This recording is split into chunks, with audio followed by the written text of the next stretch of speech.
आप सभी का फिर से स्वागत है फोर क्रिएटिव स्टडीज के एक नई एपिसोड में। आज के इस एपिसोड में हम लोग देखेंगे एनसीईआरटी क्लास 6 के हिस्ट्री के चैप्टर नंबर 9 को देखेंगे।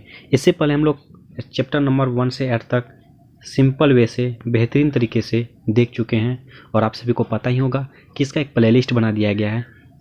ठीक है, प्लेलिस्ट का लिंक आपको डिस्क्रिप्शन बॉक्स में और कमेंट बॉक्स में पिन किया हुआ सबसे ऊपर में मिल जाएगा। तो आप उस लिंक पर क्लिक करने के साथ आसानी तरीके से सारे के सारे क्लासेस कर सकते हैं और मैं शॉर्ट नोट के माध्यम से आपको जानकारियां प्रदान करने की कोशिश करूंगा ताकि आप सभी कम समय में बेहतर जानकारियां प्राप्त कर सको। ठीक है, तो चलिए समय ना गंवाते हुए स्टार्ट करते हैं आज के सेशन को। जैसे कि आज हम लोग लेसन नंबर 9 को देखेंगे जिसका नाम है खुशहाल गाँव और समृद्ध शहर। खुशहाल गांव और समृद्ध शहर, इसके बारे में हम लोग चर्चा करेंगे। ओके, तो इसमें देखिए इसमें क्या कहा जाता है, जैसे कि उपमहाद्वीप। उपमहाद्वीप यानी कि जो इस समय जो ये उपमहाद्वीप क्या होता है, उस उपमहाद्वीप में जो है ना लोहे का प्रयोग लगभग जो है 3000 साल पहले, और आप सभी को पता होगा कि एनसीईआरटी में जो है ना 2000 साल से माना गया है, यानी कि 2000 ये प्लस 1000 साल पहले का है, तो इसलिए 1000 ईस्वी पूर्व यानी कि महापाषाण कब्रें मिले हैं जो लोहे के औजार मिले हैं। इसमें क्या कहा जा रहा है, जैसे कि देखिए उपमहाद्वीप है। ठीक है, उपमहाद्वीप जो है लगभग 3000 साल पहले की बातें कही गई है। ओके, शुरू की गई है उपमहाद्वीप में। इसमें जो ना लोहे का प्रयोग किया गया था, जिससे लोहे के औजार हुआ करते थे। ये लोहे के औजार जो ना महापाषाण कब्रें से मिली है। महापाषाण कब्रों में लोहे के औजार हथियार बड़ी संख्या में मिली है। समझ में आ रही है यहाँ तक की बातें? मैं फिर से रिपीट कर रहा हूँ। कहा जा रहा है उपमहाद्वीप जो है ये 3000 साल पहले जो है यहाँ पे लोहे के औजार मिले हैं और अनेक प्रकार के हथियार बरामद किए गए हैं, और ये जो है महापाषाण कब्रों में। ठीक है, ओके, समझ में आ गई। और आगे की बात कही जा रही है, गाँव के लोग जो है ना उपमहाद्वीप में निवास करते थे। उपमहाद्वीप में देखिए क्या कहा जा रहा है इसमें, गांव में जो उपमहाद्वीप जो है इसके दोनों दिशा के होते थे। जैसे कि ये भारत की दिशा है, तो आप मान के चलिए ये मान के चलो भारत है। ठीक है, सॉरी ऐसे स्पीड में है। ओके, भारत है। भारत की जो ना उत्तर दक्षिण दिशा में इसकी चर्चा की गई है। तो देखिए दक्षिणी दिशा में जो है इसके बारे में कहा जा रहा है कि दक्षिणी दिशा में आपका जो है ये तमिल क्षेत्र है, और उत्तरी दक्षिण और उत्तरी क्षेत्र के बारे में कहा जा रहा है। तो इसमें हम लोग देखते हैं दक्षिणी क्षेत्र में क्या क्या था, आपको ये डिटेल से जानना है। जैसे कि दक्षिण क्षेत्र में ये तमिल क्षेत्र हुआ करते थे। दक्षिण में जो है तमिल क्षेत्र हुआ करते थे। तमिल में जो है ना वेल्लवा, तमिल में जो है ये तमिल क्षेत्र के सबसे बड़े भूस्वामी हुआ करते थे, वेल्ला। ठीक है, वेल्ला। ओके, समझ में आ गया। ये सबसे बड़ा भूस्वामी हुआ करते थे तमिल क्षेत्र के, ये दक्षिणी क्षेत्र में हुआ करते थे। ओके, यहाँ के जो 3 तरह के लोग हुआ करते थे, जैसे वेल्ला यानी बड़ा स्वामी, उसके बाद आपका नेक्स्ट में आ जाएगा जैसे उनवार। जो उनवार जो है ना, उनवार किसे कहते हैं, साधारण हलवाई, जो हलवाई होते हैं उसी को कहा जाता है उनवार। ठीक है, उसके बाद कहा जाता है केडिसियार व अधिमई। केडिसियार व अधिमई जो है ये भूमिहीन मजदूर, यानी कि जिसके पास भूमि नहीं है वैसे लोग जो है ना आपका केडिसियार व अधिमई कहलाते हैं।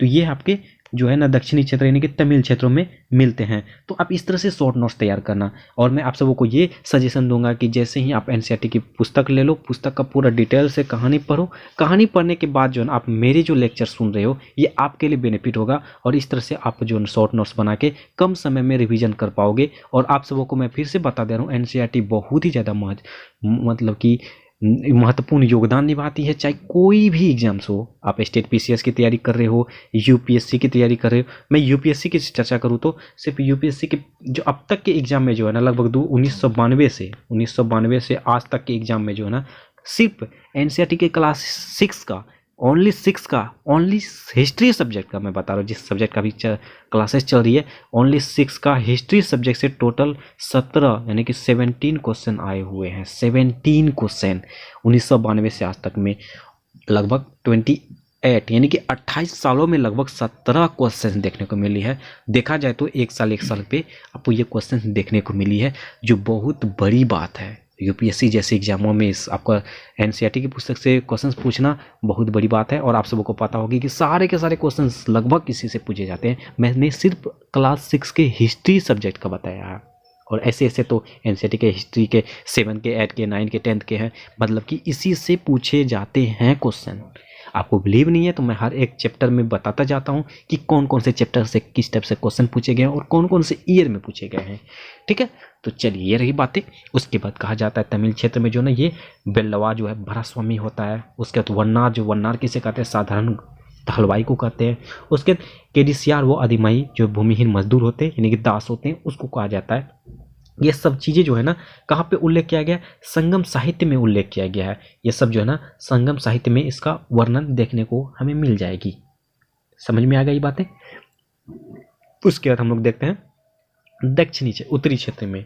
हम लोग दक्षिणी क्षेत्र देख चुके हैं और उत्तरी क्षेत्र में देखें, यहाँ के ग्राम भोजक हुआ करते थे, जो ग्राम के प्रधान होते थे। मतलब कि ग्राम के प्रधान बोले तो मुखिया, जो जमींदार हुआ करते थे, वह वंशानुगत होते थे। मतलब कि आपके यानी कि आनुवंशिक थे। आनुवंशिक बोले तो आपका दादा, दादा के बेटा पापा, पापा के बाद आप, आपके बाद आपके पुत्र, पुत्र के बाद पोता, पोता के बाद उसका बेटा, उसका बेटा, इस तरह से। उसके यहाँ बड़ा स्वामी जो है वो 3 भागों में लगभग विभाजित थे। जैसे कि यहाँ पे कर लिए जाते थे, न्याय होते थे, न्याय और पुलिस व्यवस्था भी इसमें शामिल की गई थी। ठीक है, उसके बाद यहाँ गृहपति, गृहपति वो होते थे जो स्वतंत्र कृषक होते थे, यानी कि छोटे किसान होते थे, स्वतंत्र अपना सब कृषि करो यानी कि खेती करो और अपना खाओ, इस तरह से ये गृहपति हुआ करते थे। ओके, उसके बाद कहा जाता है दास कर्मकार। दास कर्मकार बोले तो इनमें से जो है ना क्या कहा जाता है, जो जिनके पास जमीन ना हो, जो मजदूर होते हैं, जो मजदूरी करके घर जो है ना चलाते हैं। जैसे कि आप कोई जमींदार व्यक्ति हैं, कोई मजदूर है, ठीक है, ये इसके यहाँ काम किया, इसके बाद इसको रुपया मिला, इसके बाद घर चलाया, तो ये दास कर्मकार के रूप में के अंतर्गत आएंगे। समझ में आ रही है यहाँ तक की बातें। चलिए आगे की कार्य देखते हैं हम लोग। प्राचीन तमिल रचनाएं को संगम साहित्य कहा जाता है। प्राचीन तमिल रचनाओं को क्या कहा जाता है, संगम साहित्य कहा जाता है। ये लगभग 2300 साल पूर्व यानी कि 300 ईस्वी पूर्व की बातें कही गई है। उसके बाद इसमें जो है ना मदुरै की कवि जो है सम्मेलनों में इनका संकलन के कारण संगम साहित्य कहा जाता है। यानी संगम साहित्य क्यों कहा जाता है इसको, तमिल रचना को, देखिए मदुरै के कवि के अनुसार जो है ये सम्मेलनों में इनका संकलन किया है। ओके, ये जो संगम मतलब कि मिलन, संगम मतलब होता है मिलना, ठीक है, तो उसको तो ये साहित्य कहा जाता है, ये संगम साहित्य होता है। समझ में आ गई यहाँ तक की बातें। उसके आगे हम लोग देखते हैं, आगे कहा था वाराणसी। वाराणसी जो है ये दक्षिण क्षेत्र में है और मदुरै जो है उत्तर क्षेत्र में। हम लोग मदुरै की चर्चा करेंगे आगे। इसमें प्रमुख कपड़ा उत्पादक क्षेत्र मिले हैं वाराणसी में और मदुरै में जो है ना कपड़ा के उत्पादन क्षेत्र मिले हैं, उत्पादन केंद्र मिले हैं। समझ में आ गई बात। उसके इसकी श्रेणी की बात करते हैं। देखिए श्रेणी की क्या कार्य थे, श्रेणी का जो है ना वो शिल्पकार, वो व्यापारियों का संघ हुआ करता था श्रेणी। देखिए आप जैसे मैंने क्रम वाइज एरो दे दिया है, श्रेणी के बाद जो इसका कार्य जो है किस तरह से कार्य करते थे इस तरह से मैंने दिया है। यानी श्रेणी जो था शिल्पकार बोले तो जो हाथों से कुछ बनाते, जैसे कि आपका घड़ा हो गया, खटिया हो गया, इस तरह से जो ना वो खुद से बनाते हैं, वो शिल्पकार के अंतर्गत आएगा। और व्यापारी का संघ, व्यापार बोले तो जो व्यापार करते हैं, बिजनेसमैन होते हैं, उसका संघ यानी समूह होते हैं, तो ये श्रेणी के अंतर्गत आते हैं कि ये कुछ किस श्रेणी के हैं, उच्च श्रेणी, निम्न श्रेणी। समझ में आ गई बात। उसके बाद कहा जाता है कार्य। इसकी कार्य क्या था, प्रशिक्षण बोलते थे, ट्रेनिंग दिया जाता था कि आपके किस तरह से घड़ा बनाएंगे, किस तरह से व्यापार करेंगे, किस तरह से कृषि करेंगे, इसका प्रशिक्षण दिया जाता था, वो कार्य के अंतर्गत आता। यानी कच्चा माल उपलब्ध कराना, जो कच्चे माल की जो उसको अवेलेबल कराना हो, इसका तैयार माल का वितरण करना हो, ठीक है। और इसका कार्य जो होता है वो बैंकों के रूप में कार्य किए जाते थे, जो जिस तरह से बैंकों में कार्य किए जाते हैं उसी तरह से उसका कार्य किए जाते थे। समझ में आ गई। उसके आगे हम लोग देखते हैं जैसे कि अरिकामेडु जो है ये एक जगह है जो पुदुचेरी में है। पुदुचेरी जो है आपका केंद्र शासित प्रदेश है, उसकी चर्चा की गई है अरिकामेडु, ठीक है। उस पुदुचेरी जो रोम के साथ व्यापार करता है, ये जो अरिकामेडु जो है किसके साथ व्यापार करता है, रोम के साथ व्यापार करता है, ठीक है। भूमध्य सागरीय क्षेत्र के एल्फोरा पात्र, ठीक है, एल्फोरा पात्र जो शराब व तेल का व्यापार करते थे, भूमध्य सागरीय क्षेत्र के एल्फोरा पात्र, ठीक है। उसके बाद एरेटाइन जो इटली शहर का एक क्षेत्र है, एरेटाइन जो है इटली शहर का एक क्षेत्र है, ये लाल चमकदार बर्तन का व्यापार करते थे। यानी अरिकामेडु के जो है ना पुदुचेरी के साथ जो है, यानी कि अरिकामेडु जो है ये पुदुचेरी में नहीं थे, पुदुचेरी का एक जगह है, इसका जो है ना इसके साथ व्यापार होते थे, किसके साथ, रोम के साथ। उसी तरह से आपका ये एल्फोरा पात्र जो है यानी भूमध्य सागरीय क्षेत्र है, इसमें शराब व तेल का व्यापार होते थे। उसके बाद एरेटाइन जो इटली शहर का एक जगह है, वहाँ से लाल चमकदार बर्तन का व्यापार हुआ करते थे, ठीक है। और इसमें देखिए हम लोग का एक और बातें चर्चा कर लेते हैं, जैसे कि सिक्के के बारे में भी चर्चा कर लेते हैं। इसमें मैंने हालांकि नोट नहीं किया है क्योंकि वो आप सबको पता होगा, ठीक है। एक सिक्के जो है इसमें सिक्के जो है ना लगभग ये पुरातत्वविदों का युग में हजारों सिक्के मिले हैं। वो सबसे पुराने सिक्के जो है ना आहत सिक्के कहलाते हैं। सबसे पुराने सिक्के जो है ना आहत सिक्के कहलाते हैं। आप नोट डाउन कर लीजिएगा कि इस सिक्कों में सबसे पुराने सिक्के जो है ना आहत सिक्के कहलाते हैं, जो लगभग 500 साल चले थे, ठीक है।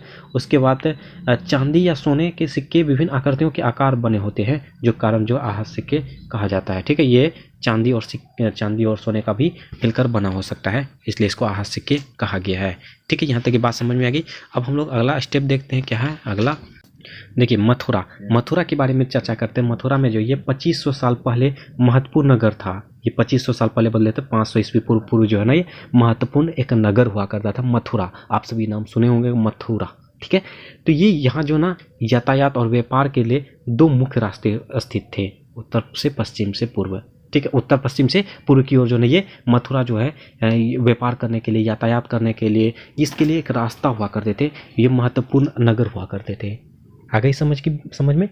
उसके बाद कहा जाता पूर्व तथा उत्तर से दक्षिण, यानी कि चारों तरफ से इसके मिलते थे, उत्तर पश्चिम से पूर्व तथा उत्तर से दक्षिण, ठीक है।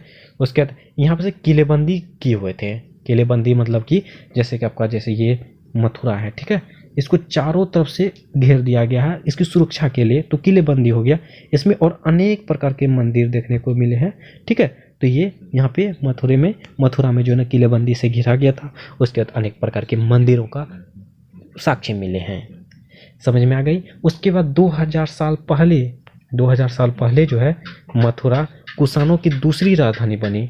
कुषाण जो है कुषाण वर्ग के जो है ना ये दूसरी राजधानी बने थे। इसको ध्यान में रखना है आपको। कुषाण वर्ग की जो है एक दूसरी राजधानी क्या था, मथुरा, ठीक है, जो 2000 साल पहले की बातें कही गई है।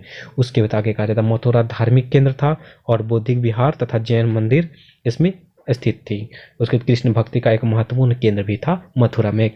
कृष्ण भगवान का जो है भक्ति का एक महत्वपूर्ण केंद्र भी था मथुरा में। समझ में आ गई यहाँ तक की बात। उसके बाद ये रहा आपका चैप्टर नंबर 9। और हम लोग चैप्टर नंबर 10 को हम लोग नेक्स्ट सेशन में देखेंगे, जिसमें हम लोग व्यापारी, राजा और तीर्थयात्री के बारे में चर्चा करेंगे। और आज के सेशन में हम लोग यूनिट 9 को देखें, जो बेहतरीन तरीके से और सरल भाषा में देख चुके हैं। आई होप कि आप सभी को ये चैप्टर समझ में आ गई होगी। उसके बाद इस तरह से आप शॉर्ट नोट्स जरूर तैयार करेंगे, ताकि आप सबको कम समय में बेहतर रिवीजन के लिए सुविधाएँ हों, ठीक है। और आप सभी से नम्र निवेदन है, जो भी इस चैनल में पहली बार आए हैं और चैनल को सब्सक्राइब नहीं किए तो प्लीज़ चैनल को सब्सक्राइब जरूर कर लेना, बेल आइकन को हिट कर देना। सेशन अच्छा लगे तो लाइक कीजिएगा। अगर कुछ भी पूछना हो, क्वेरीज हो तो कमेंट बॉक्स में कमेंट कर सकते हैं और अपने दोस्तों को भी शेयर कीजिए। चलिए मिलते हैं नेक्स्ट सेशन में, तब तक के लिए थैंक यू।